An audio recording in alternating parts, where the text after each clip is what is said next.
Pater noster, quies in celis, sanctificetur nomen tuum, adveniat regnum tuum. Bom dia, boa tarde, boa noite, paz de Jesus, amor de Maria. Hoje decidi fazer um iceberg sobre a Santíssima Virgem Maria. Lembrando que eu sou católico apostólico romano e este vídeo é para mostrar um pouco sobre os dogmas, a fé que a gente tem, nós católicos, sobre Maria. Então, vamos lá.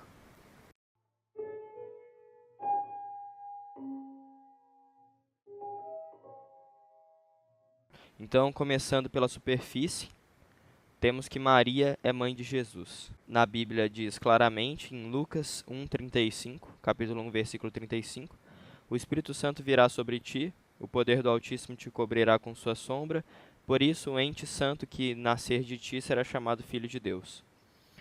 Então, Maria é a mãe de Jesus e ela criou ele até os 30 anos de idade. E aí depois ele foi pregar, junto com os apóstolos, os próximos 3 anos de sua vida. Isso é inegável, tanto os protestantes quanto qualquer pessoa que pegar a Bíblia consegue ler e entender que Maria é mãe de Jesus. Então não tem muito o que falar aqui. Se a gente quiser se aprofundar um pouco mais, a gente poderia dizer que Maria também é mãe de Deus. Isso alguns não aceitam, mas ela é, porque Jesus nasceu com duas naturezas, natureza humana e natureza divina. E isso é uma união hipostática que fala. Uma união em uma pessoa só. Ele é tanto humano quanto Deus, o Deus homem. Maria é mãe de Deus também. O próximo ponto é em relação à virgindade de Maria. É a virgindade perpétua. Lá em Lucas 1,34, ela vai dizer para o anjo: como acontecerá isso, pois não conheço homem algum?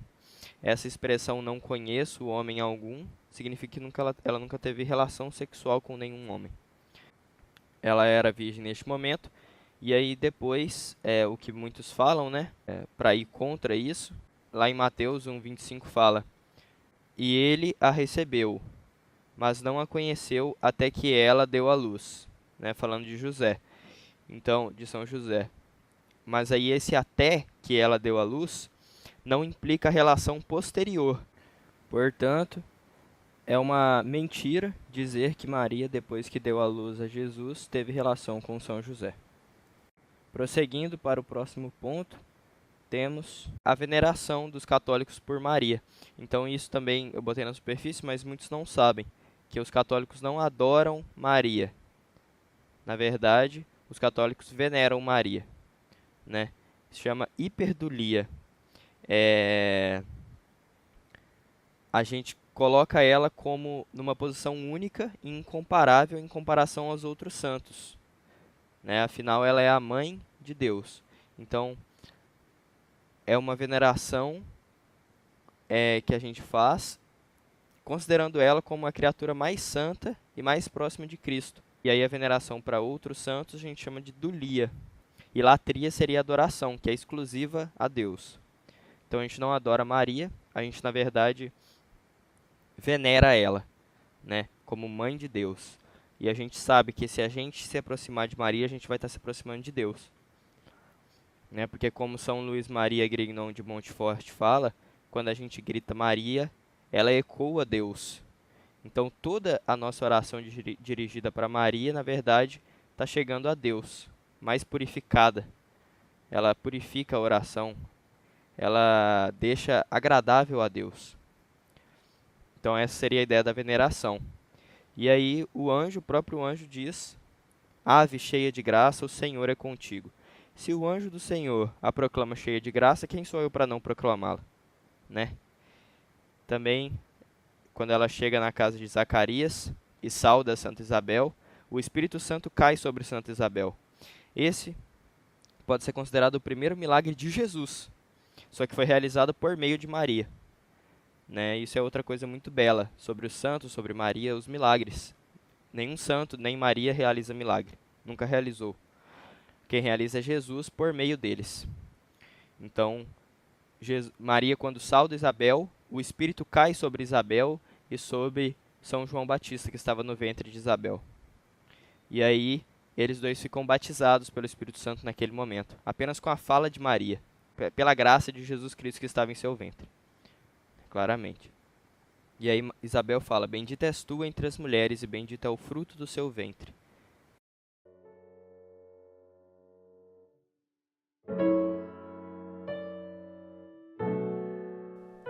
O próximo seria Águas Rasas. Eu decidi colocar 3 coisas: dogmas marianos, as aparições de Maria e o Santo Rosário. Então, o que são os dogmas marianos?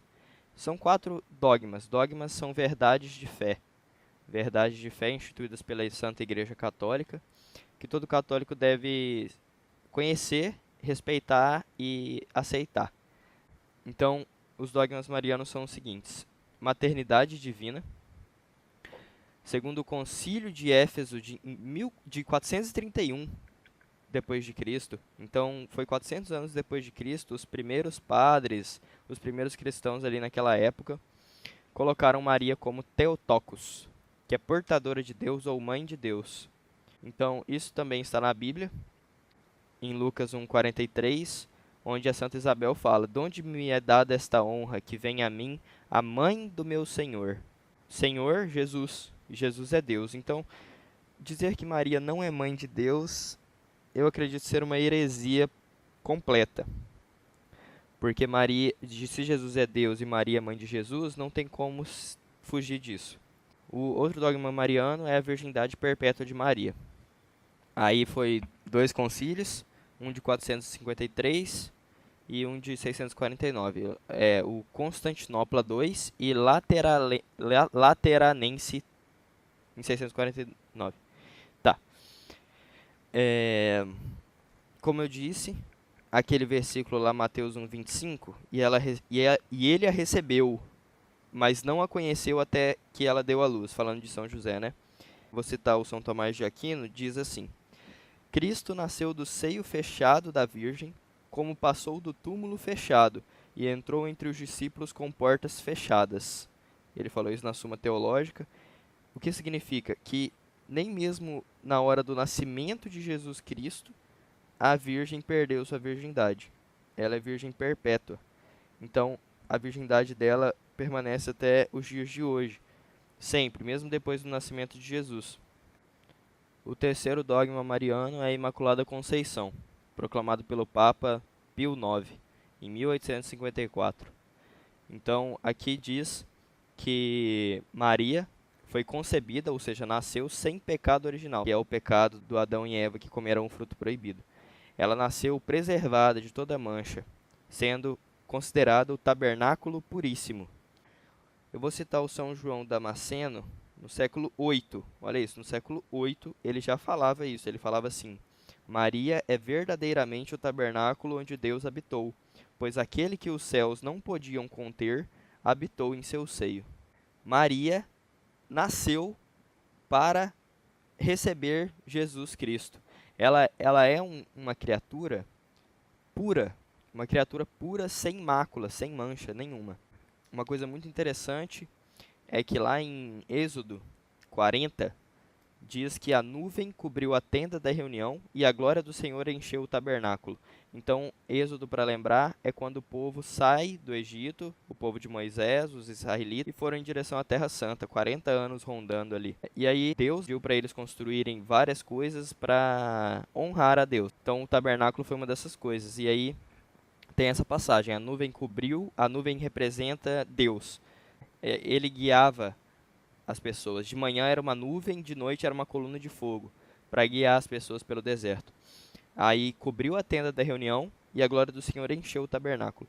Então, lá em Lucas fala: o Espírito Santo virá sobre ti e a força do Altíssimo te cobrirá com uma sombra, com sua sombra, certo?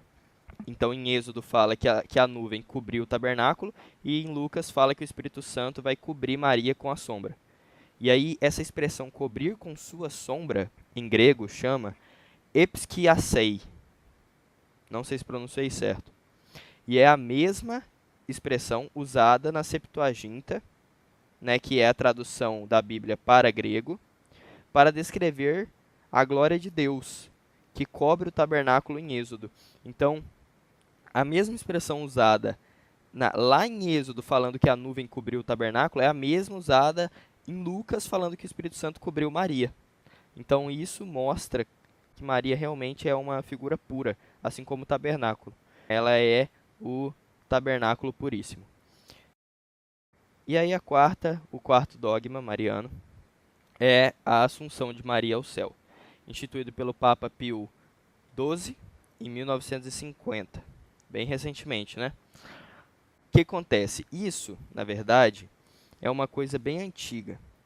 Os padres da igreja já acreditavam há muito tempo que ela não experimentou a corrupção da carne, porque aquela que não tem pecado não recebe o salário do pecado, que é a morte. Agora, aqui a igreja deixa em aberto se ela morreu ou não. Existe um evento chamado dormição. É celebrado pela tradição oriental, os católicos orientais, os ortodoxos, que fala sobre ela ter morrido sem dor nenhuma e depois ter sido assunta aos céus. Então ela não foi assunta viva, né? Foi dormindo. Isso a igreja deixa em aberto. E aí o próprio Santo Tomás de Aquino, São João Damasceno também, que a gente falou, dizem que ela morreu, mas foi sem dor nem corrupção. E aí tem um cântico dos cânticos que fala: levanta-te, ó minha amada, entra no palácio do rei. Seria aí que vem a dormição. Mas o fato é que ela assuntou, foi assunta aos céus. Ela não ascendeu aos céus como Jesus. Jesus ascendeu porque ele foi por conta própria para o céu. Maria não, ela foi assunta, ela foi levada por Deus. Esses são os 4 dogmas marianos.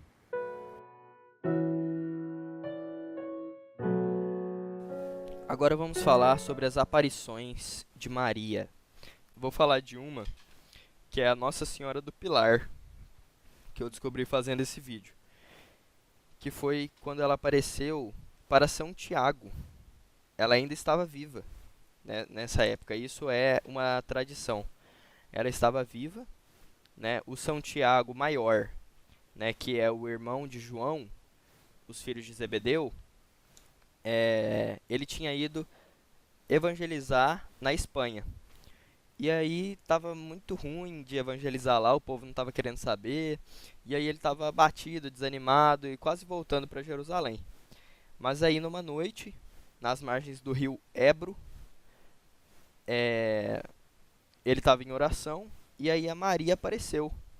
Apareceu em carne mortal mesmo. Ela não tinha sido assunta ainda. Isso foi em 40 depois de Cristo. E aí ela apareceu. Ela estava em pé sobre um pilar de mármore, rodeada de anjos. E aí ela falou: permanece firme, Tiago. A fé do povo desta terra será tão forte como esta coluna sobre a qual estou. E aí ele edificou uma igreja ali em honra, né, a Nossa Senhora do Pilar. Né, Nossa Senhora do Pilar. A fé do povo desta terra será tão forte como esta coluna sobre a qual estou. Espanha, gente. Espanha, que foi uma região e ainda é muito católica, muito forte na fé. Então, Maria já apareceu desde essa época. E aí, depois que ela foi assunta aos céus, ela apareceu muitas vezes mesmo. Então, vamos falar de Fátima. Nossa Senhora de Fátima apareceu para 3 pastorinhos em 1917, para Lúcia, Francisco e Jacinta. Essa aparição foi muito forte. Ela falou diversas coisas, entre elas para rezar o rosário todos os dias, a fim de alcançar a paz mundial. Ela falou também sobre seu Imaculado Coração, que Jesus quer estabelecer no mundo a devoção ao Imaculado Coração de Maria. E caso vocês não saibam, o coração imaculado de Maria é um reflexo puro do coração de Cristo. Assim como ele sofreu na cruz, ela sofreu junto a ele. A gente vai falar mais sobre isso nas próximas camadas. Maria também falou que no final o Imaculado Coração dela irá triunfar e o mal não irá prevalecer. e chamou todos nós à devoção a esse coração imaculado. A Nossa Senhora do Rosário apareceu para São Domingos de Gusmão em 1200. Ela apareceu falando para ele que é uma arma poderosa, né, contra os males do mundo. E incentivou ele a rezar o Santo Rosário e ele se tornou um grande devoto do Santo Rosário. E aí, em 1500, aconteceu uma batalha que a Igreja Católica estava lutando contra a ameaça otomana. E aí o São Pio V da época incentivou todos da Europa a rezarem o Rosário. E aí a vitória veio de forma milagrosa e até os dias de hoje acredita-se que essa vitória foi devido à intercessão de Nossa Senhora do Rosário. E aí nessa época também surgiu a Nossa Senhora das Vitórias, devido a essa batalha de Lepanto. Então, aí o Papa São Pio V falou uma frase muito bonita. Foi pela oração do Rosário que os cristãos venceram, e por isso Maria foi reconhecida como aquela que conduz à vitória. Então Nossa Senhora da Vitória aí aparecendo. E aí tem muitas outras aparições.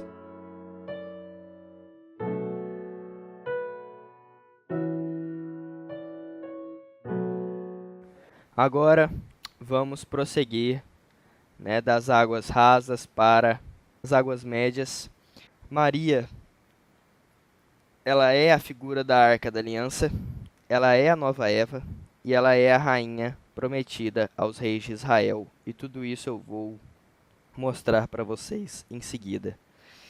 A Arca da Aliança, se a gente pegar no Antigo Testamento para ler, ela carregava as tábuas da lei, o maná e o cajado de Arão. O que isso simboliza? As tábuas da lei é a palavra, o maná é o pão e o cajado de Arão simboliza o sacerdócio. E Maria carregou nada mais nada menos que Jesus, que é a palavra viva de Deus, segundo João 1,14, o pão vivo descido do céu, segundo João 6,51, e o sumo sacerdote eterno, segundo Hebreus 4,14, que é a figura do sacerdote Melquisedeque. Além disso, além dessa comparação da arca com Maria, a arca também ficou 3 meses na casa de Obed-Edom. E quem que é esse Obed-Edom? Então a história é a seguinte: Davi carregava a arca da aliança e aí Uzá tocou na arca e morreu instantaneamente. Ninguém podia tocar na arca, Deus tinha falado. E aí Davi ficou com medo e mandou levar a arca para a casa de Obed-Edom. Lá ficou 3 meses. São as comparações aqui. Então a arca foi à casa de Obed-Edom, assim como Maria foi à casa de Isabel. Ficou 3 meses na casa de Isabel e a arca da aliança em Obed-Edom. Trazia a presença de Deus, tanto a arca quanto Maria. Obed-Edom foi abençoado, a própria Bíblia fala isso, que o Senhor o abençoou com toda a sua casa, assim como Isabel, que ficou cheia do Espírito Santo. E Davi exulta diante da arca, Davi dança diante da arca, e João Batista salta diante de Maria, né? Então essas são as comparações dessa parte do Obed-Edom. O Papa Bento XVI, numa homilia dele, em 2005, falou: a Maria é a verdadeira arca da aliança. No seu seio ela carregou o Verbo de Deus feito carne, Jesus Cristo. O São Luís Maria Grignon de Montfort, que era grande devoto de Maria, criou o livro do Tratado da Verdadeira Devoção a Maria. Declara Maria como o mais santo, mais divino e mais puro dos tabernáculos, né? E também, em Apocalipse 11, 19 e 12, 1, aparece a arca no céu. Então, a arca aparece no céu e logo depois a mulher, Maria, sugerindo aí a conexão direta, teológica e simbólica de Maria com a arca, a nova Eva. A Eva desobedeceu, ela disse não a Deus e sim ao capeta, enquanto Maria disse sim a Deus e não ao capeta. E aí Deus prometeu à serpente, ao diabo, que colocaria inimizade entre a posteridade da mulher e do diabo, e a mulher pisaria na sua cabeça, e ele armaria contra seu calcanhar. Então Maria, é nada mais nada menos que essa mulher que Deus fala em Gênesis 3. Porém, inimizade entre ti e a mulher. Como Jesus chama Maria de mulher várias vezes no Novo Testamento, Deus chamou Maria de mulher no Gênesis. Então, não tem outra interpretação isso é uma coisa óbvia. E Eva era mãe, deu à luz, né, a morte, Eva.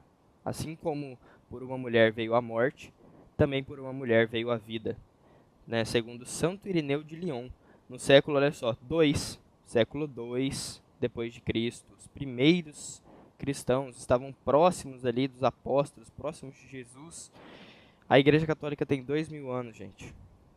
A gente tem que confiar na interpretação nela.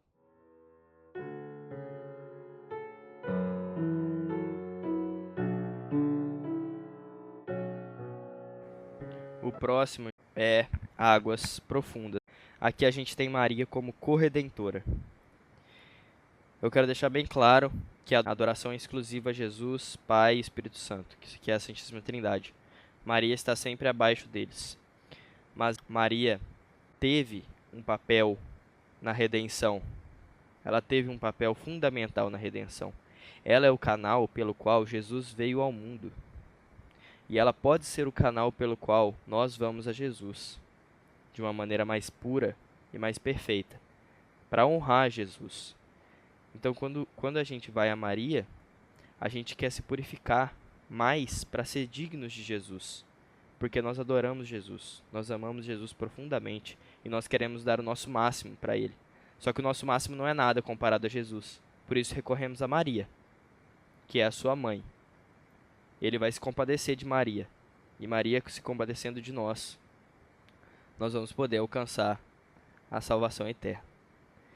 Então, o que significa isso de corredentora? Existe uma santa chamada Santa Brígida. Maria revelou para ela, no momento da paixão de Cristo, o coração de Maria foi transpassado com uma dor mais profunda do que qualquer martírio, podendo ser comparado ao de Jesus Cristo. Inferior ao de Jesus, mas foi uma dor imensa. Uma mãe, né, a Maria que a gente viu, livre do pecado original, vendo o seu filho justo, homem justo, puramente Deus, puramente homem, morrer injustamente. O coração de Maria foi transpassado nesse momento. Ela não é redentora, mas ela colaborou de uma maneira única e irreplicável no plano de Deus para a humanidade. E isso é inegável. Nós vemos ela como corredentora. Jesus é o único Salvador, mas Maria é aquela que, com Cristo e com a graça de Cristo, participou na obra da salvação. Jesus nos dá Maria como mãe. Maria que estava aos pés da cruz de Jesus. Em uma de suas palavras ele diz: João, eis tua mãe. Mulher, eis aí o teu filho. Olha Jesus chamando Maria de mulher, assim como Deus a chama de mulher em Gênesis. Mulher, eis aí o teu filho. Ele não fala, mulher, eis aí João. João vai ser seu filho. Ele fala, mulher, eis aí o teu filho. Esse filho não é João, gente. Esse filho somos todos nós. Jesus, antes de partir, antes de morrer, deu Maria, deu uma mãe para nós, para que nós não ficássemos só. Ele deu uma mãe, né? E nós temos que honrar essa mãe para honrar a seu filho Jesus. Maria é proclamado como corredentora por muitos santos. São Bernardo de Claraval, São Luís Maria Grignon e até mesmo São João Paulo II, o nosso ex-papa. Ele chamava ela de mediadora. Maria, associada com Cristo na obra da salvação, é chamada por sua inteira colaboração, a corredentora. Isso, quando a gente honra Maria, chamando ela de corredentora, a gente não está desonrando a Cristo. A gente está honrando cada vez mais a Cristo. Porque quando a gente corre para Maria, a gente na verdade está correndo para Jesus. Maria, como a gente vai ver mais a seguir, é o reflexo de Jesus. Então, é isso. Não vamos colocar Maria nunca no lugar de Jesus.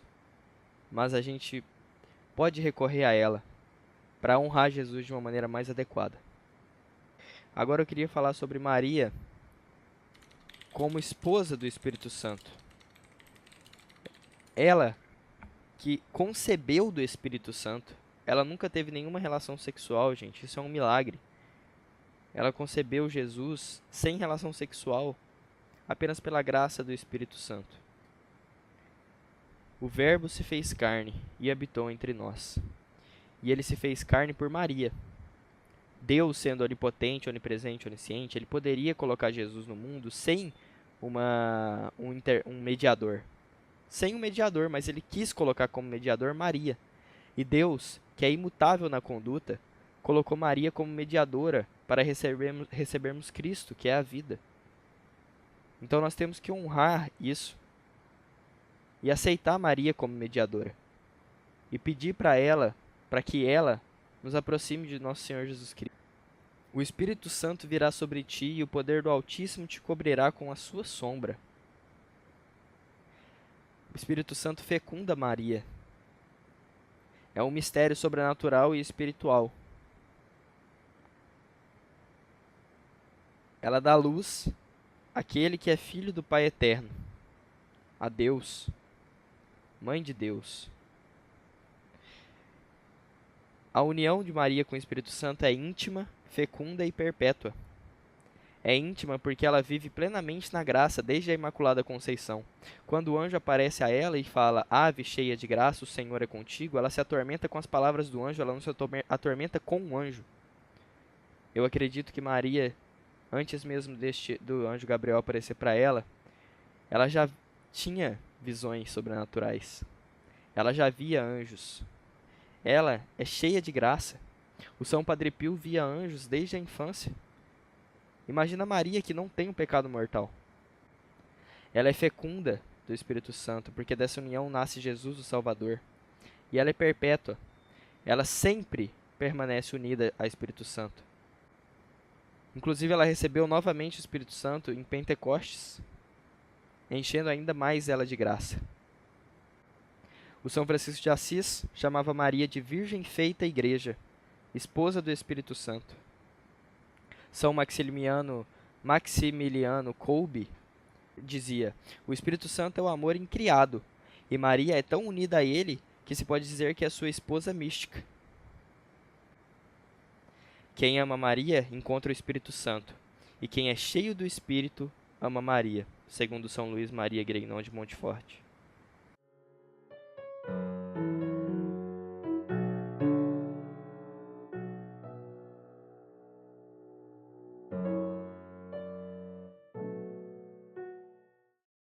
Agora, meus amigos, nós chegamos nas profundezas.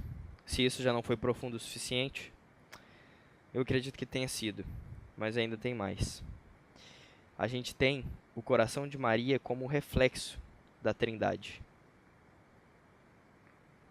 E aqui nós temos que lembrar que o coração não é apenas o órgão físico. Na verdade, o coração é o centro da pessoa, na linguagem bíblica. E por isso, quando a gente fala do Imaculado Coração de Maria, a gente fala de uma vida totalmente voltada para Deus. Totalmente voltada para Deus. Uma vida totalmente voltada para Deus, segundo o Imaculado Coração de Maria, mostra esse reflexo. Quando nós olhamos para o Imaculado Coração de Maria, é como se fosse um espelho que está refletindo a Trindade. E aí você me pergunta, por que você não vai direto para a Trindade? Por que você precisa de um espelho? Ah, meus amigos, eu não me considero digno de ir direto para a Trindade. Eu não me considero digno de ir diretamente para Deus, para Jesus. Eu sou muito baixo para isso. E apesar de Maria ser infinitamente maior que eu, ela é infinitamente menor que Jesus. Então eu estou mais próximo de Maria do que de Jesus, e por meio dela eu posso usá-la como impulso para ir para Jesus. Maria é como a lua que reflete a luz do sol. A lua não tem luz, o sol tem luz. O sol ilumina a lua. A lua não tem luz, o sol tem. O sol ilumina a lua. Quando nós vamos para a lua, nós descobrimos isso. Descobrimos que toda a luz dela provinha do sol. E dessa forma podemos ficar mais próximo da luz do sol. Então a Maria, como já havia dito, é a mediadora. Por meio dela nós chegamos a Deus, não tem outro caminho.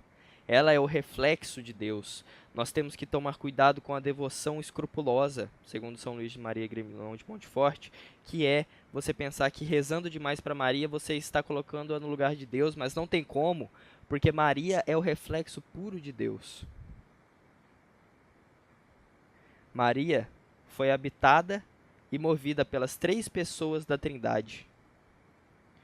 Ela encarnou Jesus. O Espírito Santo pairou sobre ela. O Pai a abençoou imensamente, deixando-a cheia de graça, segundo os olhos do Pai. E o Pai profetizou em Gênesis 3, falando: a mulher vai pisar na cabeça da serpente. Então, é isso que a gente pensa. A Maria é a obra-prima do Altíssimo. É como se fosse a obra-prima de todas as criaturas criadas. Ela está acima dos profetas, dos santos e dos anjos. Ela é uma obra-prima. Ela é a obra-prima. Jesus e Maria estão em perfeita harmonia. São João Eudes chamava isso de 2 corações unidos, coração de Maria com o coração de Jesus, o sofrimento de Jesus e o sofrimento de Maria, 2 chamas inseparáveis. O reflexo. O São Maximiliano Kolbe chama ela de personificação do Espírito Santo na ordem da graça.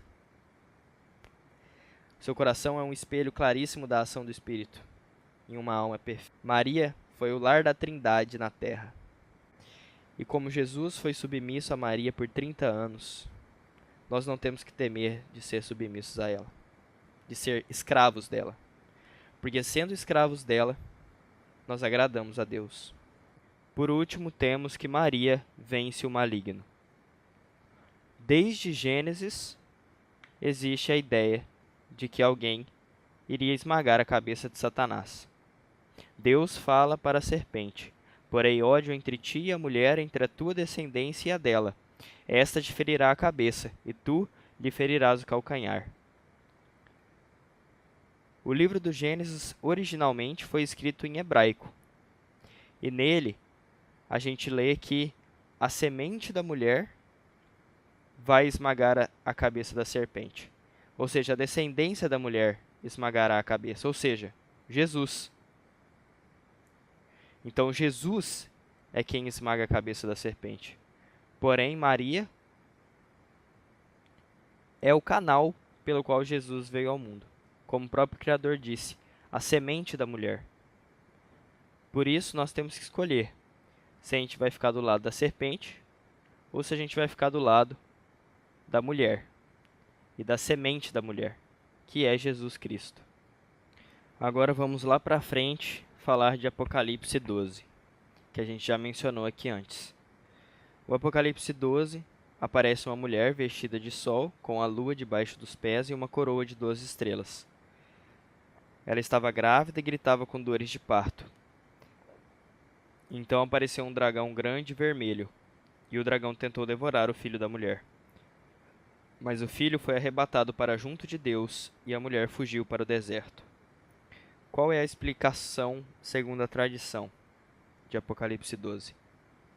A Maria é a mãe de Jesus, mãe de Deus. Dá à luz ao filho, um filho varão que há de governar todas as nações com cetro de ferro. É uma referência ao Salmo 2:9, que diz: tu os governarás com cetro de ferro, quebrarás como vaso de oleiro. O dragão representa Satanás. que tenta impedir a obra redentora de Jesus Cristo, desde a época do seu nascimento com Herodes. E ele tenta devorar o Filho de Deus, mas fracassa miseravelmente. Então, Miguel e os anjos combatem o dragão, simbolizando a vitória de Cristo contra o diabo. E a mulher que foge para o deserto é Maria e a igreja, que são protegidas por Deus. E nós nos incluímos aqui. Nós todos ficamos refugiados, juntamente com Maria, juntamente com a igreja, enquanto Jesus detém o Satanás.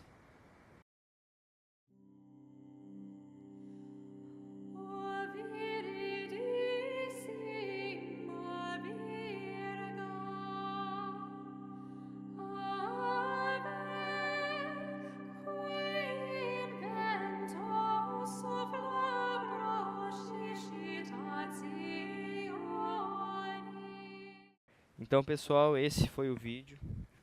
Espero que vocês tenham gostado, tenham aproveitado bem. Tem várias informações que eu falei só superficialmente, que compensa vocês irem atrás, pesquisar mais. E eu tentei falar tudo que eu sabia, né, tudo que eu sei, na verdade, com o que eu procurei. Mas ainda assim faltou coisa, porque senão ia ficar muito grande o vídeo. Mas se vocês gostaram, deixa o like aí, o comentário. E é isso. Fiquem com Deus, fiquem com Maria, que a Santíssima Virgem possa interceder por vocês para o nosso Senhor Jesus Cristo. Espero que todos tenham entendido o que significa a devoção, a veneração a Maria. Jesus é o único Deus e o único que merece a nossa adoração. E ele merece a nossa adoração de forma perfeita. E essa forma perfeita que ele merece só vem através de Maria.